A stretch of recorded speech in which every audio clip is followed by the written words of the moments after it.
ভাই কি কাজ করছেন? ভাই এই যে পোল তুলতে আসি, পোল তুলে এখন এই যে আটি বানতেছি। ও, পোল ওই পাশে উঠানো হচ্ছে আর আপনি এখানে আটি বানছেন? হ্যাঁ, আটি বানছি। এগুলো কবে লাগানো হবে? এখানে আগামী কাল লাগানো হবে। আগামী কালের জন্য প্রস্তুত করা হচ্ছে নাকি? প্রস্তুতি নেওয়া হচ্ছে।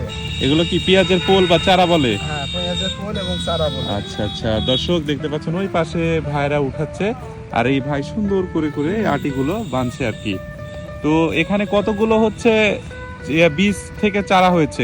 কয় কেজি বীজ থেকে? এখানে বীজ চারা আছে 1 কেজি 3 পোয়া। এই যে দেখতে পাচ্ছি 1 কেজি 3 পোয়া না? হ্যাঁ, এই এক কাপে আছে 1 কেজি 1 কেজি আর ওই কাপে আছে 3 পোয়া। 3 পোয়া।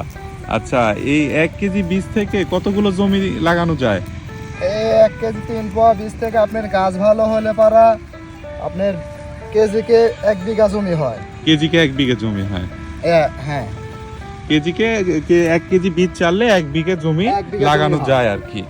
এবং আচ্ছা আচ্ছা, বেশিও হয় কাটুক। এই যে এই চারাগুলো কতদিন বয়স? এটা এ- বীজ থেকে একবার আজ পর্যন্ত?